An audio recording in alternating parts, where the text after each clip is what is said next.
Livro Fé Renovada. Autor Jim Cymbala. Com Dean Merrill.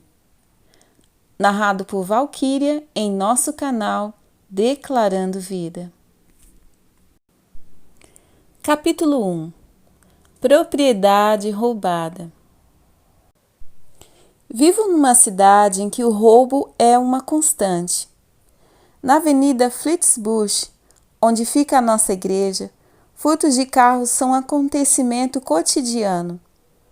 Também convivemos diariamente com os assaltos, roubos de carteiras e arrombamentos de casas e apartamentos. Certa vez, em um sermão de domingo à noite, cometi o erro de pedir que levantasse a mão quem na congregação tivesse passado por algum tipo de assalto. A congregação começou a rir quando 98% das mãos se levantaram. Que pergunta óbvia para fazer a uma multidão de nova-iorquinos. Eu e Carol, minha esposa, moramos nas proximidades do Queens, a leste do aeroporto de LaGuardia e do estádio Shea, onde a Ópera Metropolitana de Nova York costuma funcionar. Certa manhã, já há alguns anos, saí à procura de meu carro, estacionado na frente da casa, quando percebi que fora vandalizado. Assim que abri a porta e entrei no carro, vi um buraco imenso, escancarado no centro do volante, onde havia antes um airbag. Os viciados em crack gostam de airbags porque são artigos fáceis de vender. Em poucos minutos, eles podem entrar em uma loja de receptadores, garagem não licenciada, que negocia peças de carros, e trocar um airbag por até $200 em dinheiro vivo. Essa é simplesmente uma das maneiras pelas quais o crack tem devastado Nova York e outras importantes cidades americanas. A heroína teve lá seus efeitos prejudiciais. Cheirar cocaína foi também um grande mal, mas o crack, este sim, é para lá de devastador. Lamentei profundamente no meu íntimo por aquela perda. Quando telefonei para meu agente de seguros, ele enfrentou a situação com calma. Bem, é só mais uma amolação, disse. Acontece o tempo todo. Preenchemos os papéis e entramos com a solicitação na seguradora. Não perguntei quanto me custaria da próxima vez. Eu realmente nem queria saber. Alguns meses se passaram, então levei o carro para a reposição da peça. Finalmente, o prejuízo foi sanado. E você não imagina o que aconteceu. Dentro de 3 semanas fui roubado de novo. No mesmo lugar em que estacionei em frente à minha casa, a mesma janela foi forçada. Tenho quase certeza que foi o mesmo ladrão. Dessa vez nem me deu ao trabalho de preencher o formulário para a seguradora. Simplesmente paguei $800 do meu bolso para repor a peça, em vez de me arriscar a gastar ainda mais. Até dei um jeito de fazer uma piada. Sabe de uma coisa? Talvez eu devesse deixar café com bolo para esse cara no banco da frente, com um bilhetinho dizendo: Oi, vamos ser amigos. Se eu arrumar mais mercadoria para você vender, pelo menos você não terá de arrombar o meu carro de mês em mês. Mais do que simples mercadoria. Finalmente, os airbags são artigos passíveis de reposição. Mesmo enfrentando a perda e todos os transtornos, aos poucos se retorna à vida. Um ano depois, a gente nem mesmo se lembra do que aconteceu. Mas no reino espiritual, uma espécie de roubo muito mais sério está acontecendo em muitas vidas. Satanás ocupa-se de arrebatar coisas muito mais importantes que airbags. Faz parte de sua natureza. Como Jesus disse em João 10:10, o ladrão vem apenas para roubar, matar e destruir. Satanás obviamente não se interessa por peças de carro, nem pela casa em que você mora. Ele não habita em casas. Ele não precisa de seu veículo, pois não tem outros meios de transporte. Não tem interesse em roupas, é um ser espiritual. Não se interessa por seus investimentos, o que o dinheiro poderia significar para ele. Mas ele está muito interessado em roubar tesouros espirituais, coisas com valor para Deus e com significado eterno. Por exemplo, pense em nosso objetivo de vida. Satanás adora sequestrar homens e mulheres nas ruas da minha e da sua cidade, pessoas com grande potencial, transformando-os em viandantes, de olhos vidrados pela vida fora, sem nenhum alvo. Pessoas que ficam deitadas na cama de noite olhando para o forro e dizendo: que sentido há em tudo isso? Apenas para ganhar dinheiro? Apenas para ter filhos? Para quê? As pessoas se voltam para as drogas e para o álcool por não saberem por que estão vivas. Outras voltam-se para a realização da carreira, para o prazer ou para o materialismo. Alguma coisa qualquer que lhes preenche o vazio. No entanto, isso não funciona. Deus as criou para que o adorem e desfrutem dele para sempre, mas foram privadas da consciência disso. Observe a progressão em João 10:10. Satanás primeiro faz apenas um insignificante furto. Tendo roubado, avança para matar de verdade, e a partir daí a destruição em grandes proporções. Roubar, matar, destruir. Mas tudo começa com o roubo. O que aconteceu com o primeiro amor? Mesmo entre os cristãos, o diabo tem uma estratégia para roubar. Vou citar um exemplo. Sendo pastor, tenho visto muitas e muitas vezes a trágica perda do primeiro amor para com Jesus. Houve um momento em nossa vida em que amávamos a Jesus muito mais que agora. Nossa sede pela palavra de Deus era voraz. Nosso amor pela casa de Deus era cheio de entusiasmo. Nossa disposição para pregar o evangelho era muito grande. E agora, como estão as coisas? Sim, ainda amamos ao Senhor. Ainda vamos à igreja. Mas o que aconteceu com toda aquela nossa energia e paixão? Esse é o problema sobre o qual Jesus falou à igreja de Éfeso em Apocalipse 2, do 2 ao 5. Conheço as tuas obras. Contra você, porém, tenho isso. Você abandonou seu primeiro amor. Lembre-se de onde caiu. Arrepende-se e pratique as obras que praticava no princípio. Se não se arrepender, virei a você e tirarei o seu candelabro do lugar dele. Para onde foi o primeiro amor? Nosso zelo e nosso ardor não desapareceram assim, sem mais nem menos. Satanás é quem rouba as brasas quentes da devoção e da consagração. Fomos roubados. Talvez alguém possa argumentar: bem, você precisa compreender que lá atrás, quando conheci a Cristo, eu era um adolescente cheio de energia. Muita coisa aconteceu desde aquele dia. Você sabe, todos perdemos o entusiasmo com o tempo. Será que alguém realmente crê nisso? A Bíblia diz que o plano de Deus para nós é que sejamos segundo a sua imagem, transformados com glória cada vez maior, a qual vem do Senhor, que é o Espírito. 2 Coríntios 3,18. Não há limites para o poder que Ele deseja que demonstremos em nossa vida. A Bíblia não tem plano de aposentadoria. Deus pode manter seu povo avivado, afiado e ardoroso para com Ele. Precisamos ser sinceros e admitir o que realmente aconteceu. Não há como trapacear a nós mesmos. Fomos roubados pelo mestre dos ladrões. Um chamado que perdeu sua força. Que dizer então daquele chamado especial que repousa sobre cada cristão? O dom de servir aos outros em nome do Senhor? Há 10 anos havia uma agitação dentro de você e Ele até permitiu vislumbrar o que Ele queria fazer em sua vida. Talvez tenha desejado que você ensinasse as crianças, que cantasse, que fosse um guerreiro de oração, pondo-se na brecha pelos que estão sofrendo necessidades.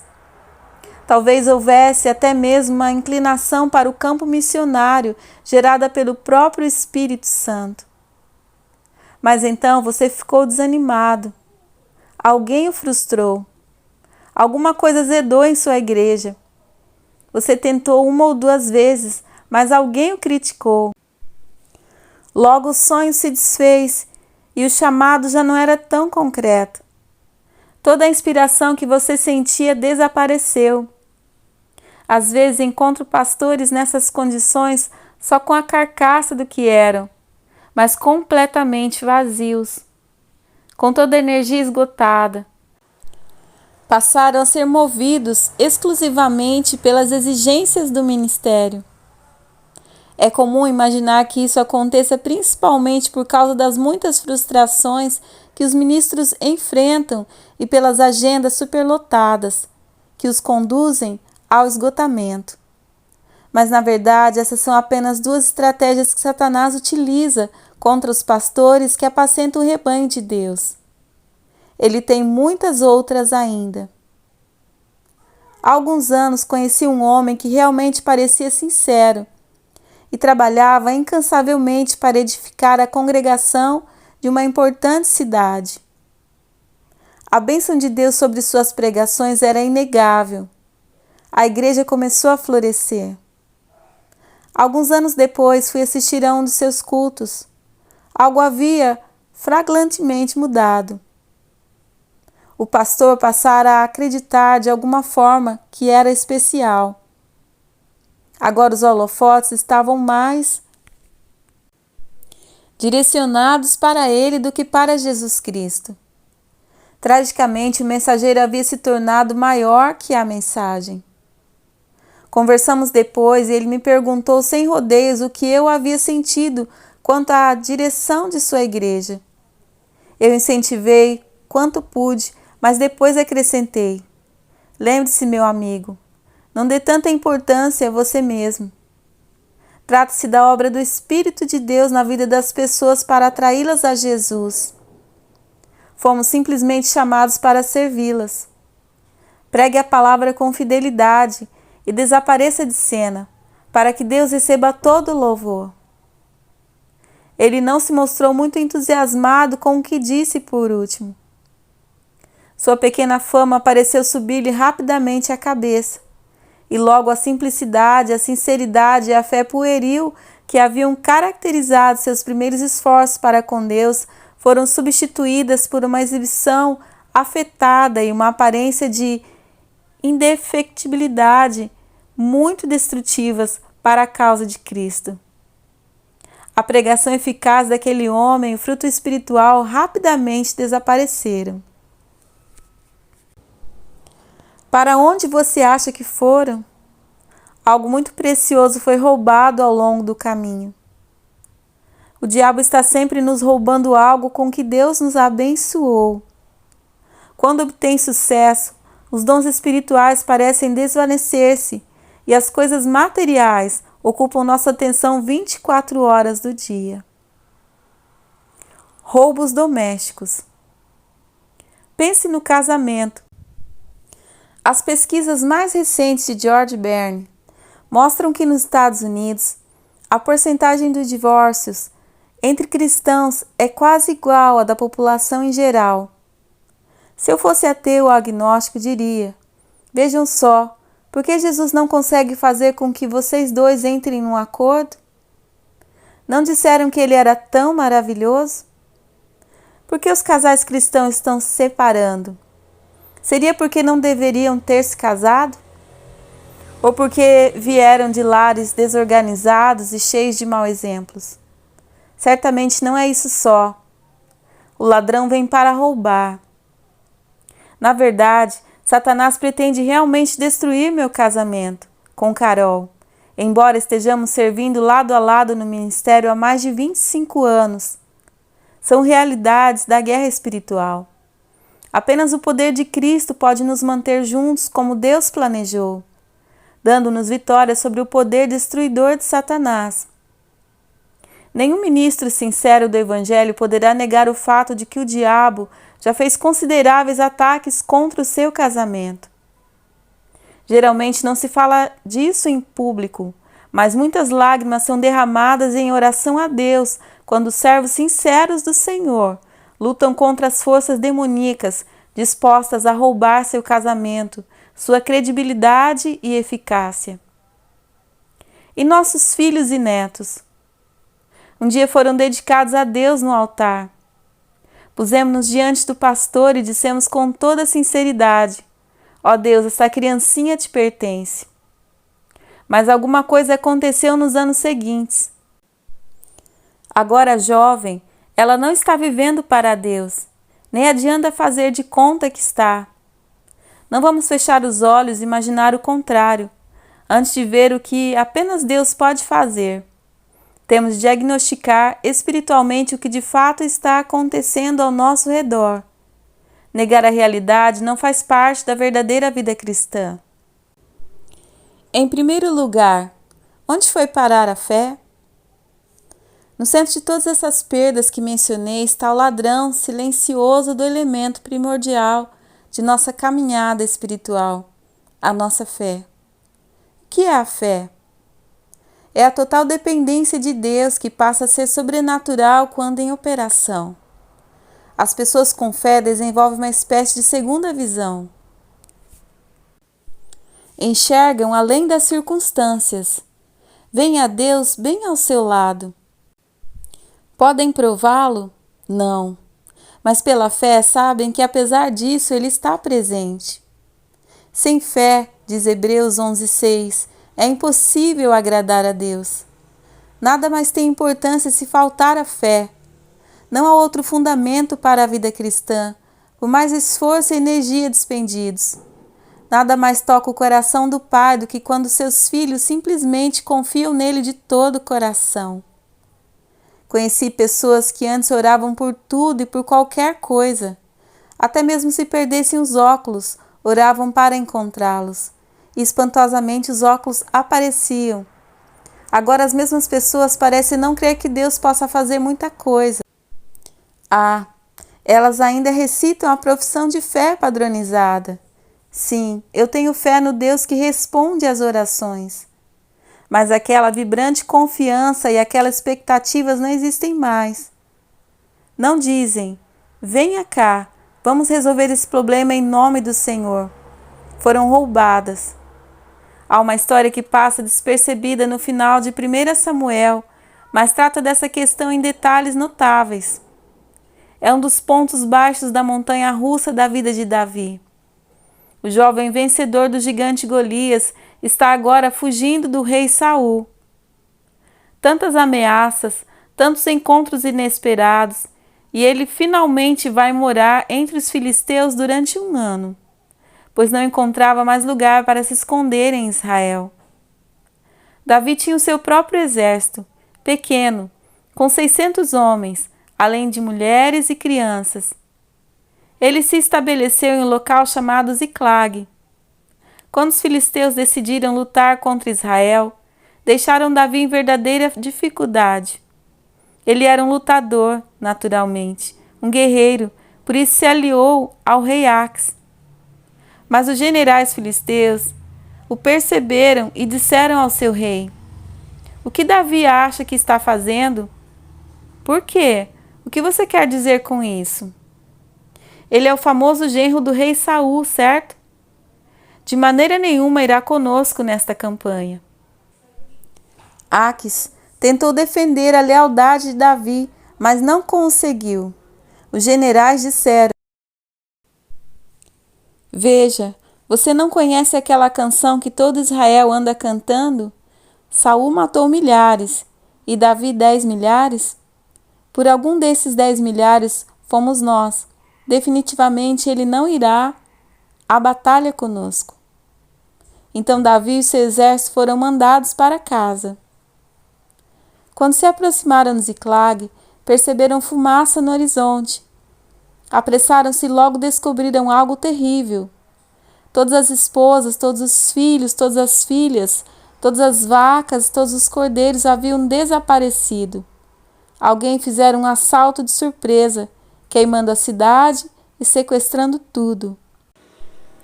Aqueles maridos e pais ficaram perplexos e desolados. Seus corações estavam partidos. Imagine essas pessoas pensando nas esposas e filhas capturadas por algum bando de salteadores nômades. Minha querida esposa não está aqui. O que estará acontecendo com a minha filha de 14 anos agora? Mal podia imaginar a desumanidade irrestrita e cruel que certamente estava solta. Choraram tanto que seus olhos secaram, sentiram-se arrasados.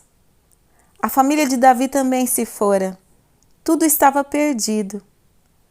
No momento de tristeza como esse, outras emoções entram em cena.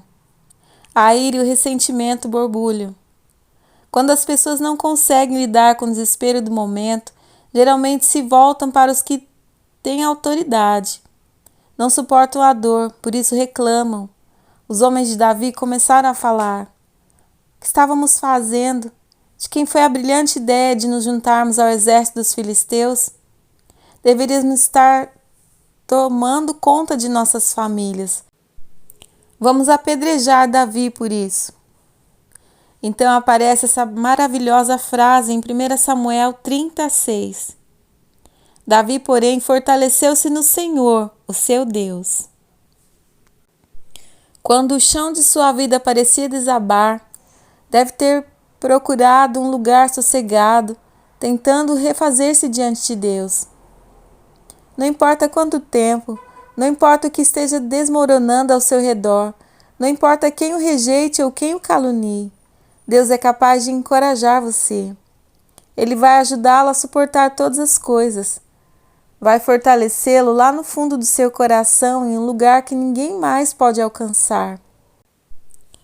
Depois de se recompor, de restaurar o equilíbrio espiritual, Davi procurou o sacerdote para uma consulta a Deus sobre o que deveria fazer. Sempre que Davi andava sobre a graça, não simplesmente apostava no que deveria fazer, primeiro buscava ao Senhor. Essa é a forma correta de qualquer pessoa agir quando não sabe qual deve ser o passo seguinte. Devo ir atrás dos que assaltaram a nossa cidade? Nesse caso, poderei encontrá-los? Perguntou. Uma pergunta muito sábia. Imagine todas as terríveis consequências que evitaríamos se fizéssemos o que Davi fez nessa ocasião. Deus respondeu: sim, vá atrás deles e você vai encontrá-los. Então eles foram. No caminho, cavalgando pelo deserto, encontraram um escravo egípcio semi-inconsciente. Depois de lhe oferecerem um pouco de água fresca, o homem forneceu algumas informações vitais. Eu estava com os amalequitas e atacamos o lugar. Queimamos Ziclabe, mas então eu fiquei doente. Bem, como você poderia nos ajudar agora em troca de sua vida? O homem não precisou pensar muito. Concordou em conduzir Davi e seu exército, portanto partiram novamente. Logo chegaram ao alto de uma cadeia de montanhas e viram os amalequitas lá embaixo fazendo uma grande festa. A bebedice e a libertinagem estavam solta. E no nome do Senhor, Davi conduziu seus homens montanha abaixo para atacá-los. Durante 24 horas, toda a noite e o dia seguinte, lutaram com os amalequitas, voltando vitoriosamente. Esse foi o dia em que Davi descobriu que Deus é mais do que Criador, é mais do que defensor, mais do que uma rocha e uma fortaleza, como Davi o chama em alguns de seus salmos. Deus era mais do que um protetor contra o rei Saul, enquanto Davi andava escondido. Davi tomou conhecimento da verdade poderosa de que Deus recupera a propriedade roubada. Ele conseguiu reaver o que lhe fora arrancado. O que o inimigo rouba, apenas Deus é capaz de recuperar. E aqui está a melhor parte de tudo. Davi descobriu que as esposas, os filhos, as filhas estavam todos vivos. Espantoso, nem mesmo um cordeiro se perdera. Ouça como a Bíblia relata a cena. Ela diz que, quando o escravo egípcio levou Davi até lá, os amalequitas estavam espalhados pela região, comendo, bebendo e festejando os muitos bens que haviam tomado da terra dos filisteus e de Judá. Davi os atacou no dia seguinte, desde o amanhecer até a tarde, e nenhum deles escapou, com exceção de 400 jovens que montaram em camelos e fugiram. Davi recuperou tudo que os amalequitas tinham levado, incluindo suas 2 mulheres. Nada faltou, nem jovem, nem velho, nem filhos, nem filhas, nem bens, nem qualquer outra coisa que fora levada. Davi recuperou tudo e tomou também todos os rebanhos dos amalequitas. Seus soldados os conduziram à frente de outros animais, dizendo: estes são os despojos de Davi. 1 Samuel 30, 16 a 20. Que vitória! Além de todos os bens recuperados, Davi e seu exército capturaram uma impressionante quantidade de bens amalequitas, de modo que quando marcharam de volta para Ziclag, houve um superávit.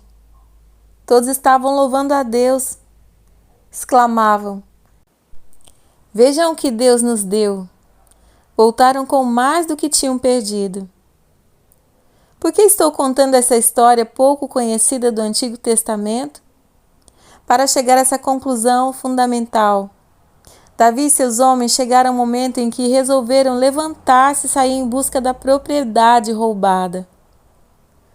Deve chegar o momento em que você e eu dizemos: espere um pouco, vou ficar apenas aqui sentado sentindo pena de mim mesmo? Em nome do Senhor, minha filha, meu filho, meu neto será recuperado. Em nome do Senhor, não vou desistir da minha vocação, do meu potencial de vida. Satanás, você vai me devolver essa propriedade. Eu venho enfrentá-lo e resistir-lhe em nome de Jesus Cristo, meu Senhor. Lembre-se, não estamos lutando contra a carne e contra o sangue. Estamos empenhados em uma guerra espiritual. Na sua vida e na minha. Agora no início do século 21. Alguém tem que se levantar e lutar pela propriedade roubada com as armas da fé e da oração. Você tem de dizer ao diabo: basta, serei como Davi e vou buscar os bens roubados. Monte em seu cavalo. Nosso inimigo, Satanás, não tem sentimento de solidariedade. Se você não resistir, ele roubará todas as semanas, anos a fio. Esse é o trabalho dele. Mas Jesus veio para que possamos ter vida, vida abundante. Pode incendiar de novo sua alma. Sua vocação espiritual pode florescer novamente. Você pode recuperar a fé que o diabo roubou. Não estou falando aqui do assentimento mental às verdades bíblicas que você ouviu repetidas vezes. Estou falando de fé sincera e vibrante igual à confiança de uma criança. No Cristo ressuscitado, sobrenatural, tipo de fé que transforma seu modo de viver, de falar e de sentir. Satanás quer arrebatá-la mais que qualquer outra coisa, pois sabe que o justo viverá pela fé. Romanos 1,17. Ele sabe que sem fé é impossível agradar a Deus. Hebreus 11,6. Ele sabe que a fé real é a nossa linha direta para uma vida sobre a graça e sobre o poder de Deus.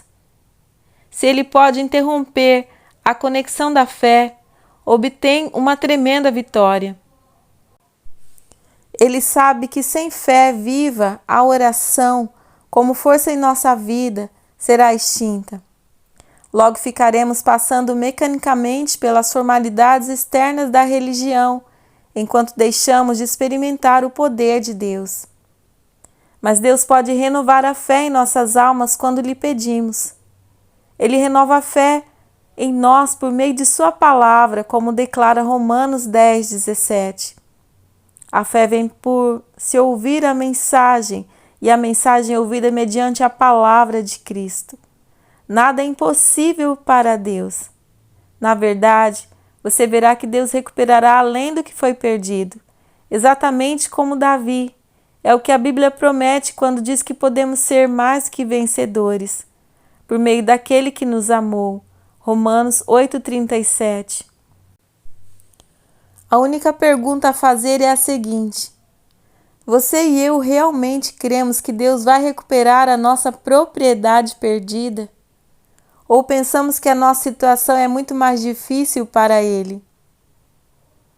Por isso, quero lhe contar a história de uma mulher chamada Amália, que teve uma das recuperações mais espantosas que já presenciei em minha vida.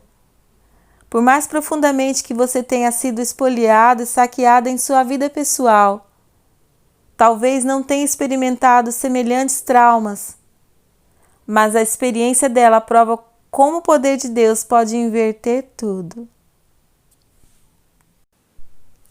Muito obrigado por sua presença aqui em nosso canal Declarando Vida. Você que não é inscrito em nosso canal ainda, se inscreva. Deixe seu like, seu comentário, se esse livro tem sido bênção para a sua vida, e compartilhe também com outras pessoas. Deus abençoe vocês, fiquem na paz do Senhor Jesus.